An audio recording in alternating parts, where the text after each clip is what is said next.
Corona की बात करते हैं। कोरोना की टेंशन भले ही कम हो गई हो, लेकिन बिहार में ब्लैक फंगस का कहर बढ़ गया है। पटना एम्स में ब्लैक फंगस का वार्ड फुल हो चुका है। यहां ब्लैक फंगस के 110 मरीज भर्ती हैं। यहां 15 मरीजों की मौत हो चुकी है। हर दिन औसतन 20 नए मरीज सामने आ रहे हैं बिहार के पटना में ब्लैक फंगस के चलते। तो आपको बता दें कि लगातार बिहार में ब्लैक फंगस के मामले बढ़ते जा रहे हैं। इससे पहले गुजरात, राजस्थान, दिल्ली, एनसीआर में भी ब्लैक फंगस के मामले सामने आते रहे हैं। बिहार के सिर्फ पटना एम्स की अगर बात की जाए तो वहां पर 100 से ज्यादा मामले सामने आ चुके हैं। और पिछले कुछ दिनों का अगर औसत देखा जाए तो हर दिन ब्लैक फंगस के पटना एम्स में 20 नए मामले सामने आ रहे हैं। पटना से हमारे सहयोगी की ये रिपोर्ट देखिए।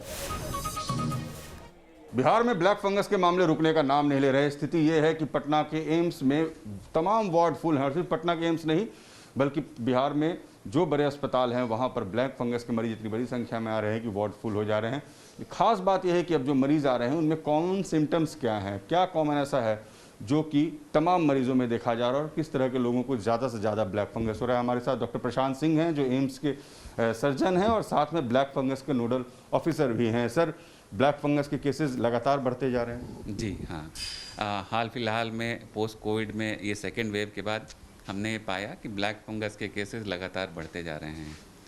उनके बहुत सारे रीज़न अभी पक्का कहना मुश्किल है, लेकिन उनका एसोसिएशन ये देखा गया है कि ब्लैक फंगस के वैसे मरीज, ये ज़्यादातर मरीज वहाँ से आ रहे हैं जो इंस्टीट्यूशन में इलाज नहीं कराए हुए हैं, पेरीफेरी में कहीं इलाज कराया है या फिर गलत ढंग से उन्होंने अधिक डोज का स्टेरॉइड अधिक डोज में ले लिया है, और साथ साथ जिनको ऑक्सीजन थेरेपी या सीरियस कोविड इन्फेक्शन हुआ हो आईसीयू से भी।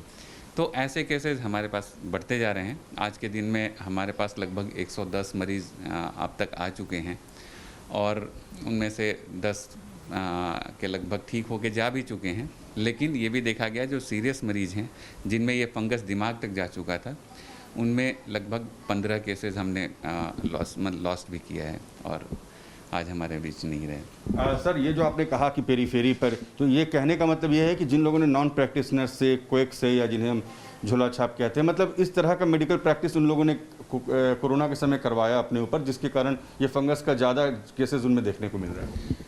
ये एग्जैक्टली इस तरह से कहना थोड़ा रफ होगा, लेकिन ये ज़रूर है कि आज के दिन में सेल्फ मेडिकेशन बहुत सामने आया। कोविड के समय में सभी को पता था कि ये दवाइयाँ हमें लेनी हैं।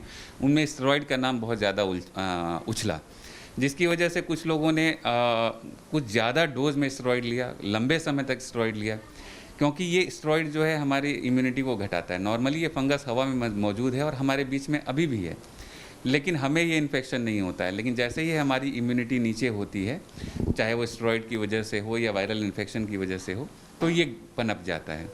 ये एक बड़ा कारण दिखने में आया कि बहुत लोग जिनकी हिस्ट्री, मतलब जो हमारे पास भर्ती हुए, उनकी हिस्ट्री में खंगाला गया तो ये पाया गया कि उन्होंने कहीं ना कहीं ये स्टेरॉइड ज़रूरत से ज़्यादा डोज में लिया और डबल डोज में भी बहुत सारे लोगों ने लिया, अनकंट्रोल्ड वे में लिया, और वो एक हो सकता है। और साथ साथ शुगर एक बहुत बड़ा फैक्टर है और स्टेरॉइड आपका ब्लड शुगर डिरेंज कर देता है। तो दोनों मिला करके ये पाया गया कि वैसे मरीज़ जिनके शुगर कंट्रोल नहीं रहा, क्योंकि वो मॉनिटरिंग पेरीफेरी में उतनी स्ट्रिक्टली हो नहीं पाई शायद, और जिन्होंने स्टेरॉइड ज़्यादा डोज में लिया, वो दोनों एक महत्वपूर्ण फैक्टर हैं जो पाए गए हैं लगभग सारे मरीजों में। सर, ये भी देखा गया है कि मेल में ये केसेस ज़्यादा हैं। ये भी जो देखा गया डेटा वो कि 80% से ज़्यादा मेल पेशेंट्स आ रहे हैं। जी, ये अभी तक के इनिशियल डेटा में ये ज़रूर सामने आया है, लेकिन इसके लिए अभी आगे और साइंटिफिकली हमें इस डेटा को एनालाइज करना पड़ेगा कि क्यों मेल्स में ज़्यादा पाया गया है। डॉक्टर प्रशांत बता रहे हैं कि हर दिन 15 से 20 केसेस पटना के एम्स में पहुँच रहे हैं। खास बात यह है कि ये बीमारी ज़्यादातर पुरुषों को हुई है और ख़ास बात यह भी है कि डायबिटीज से इसका सीधा संबंध है, यानी जिनका अनकंट्रोल शुगर रहा कोरोना के दौरान, उन पर यह ब्लैक फंगस बुरी तरह प्रभावित। बड़े जर्नलिस्ट सत्येंद्र के साथ रजनीश सिन्हा, न्यूज़ नेशन, पटना।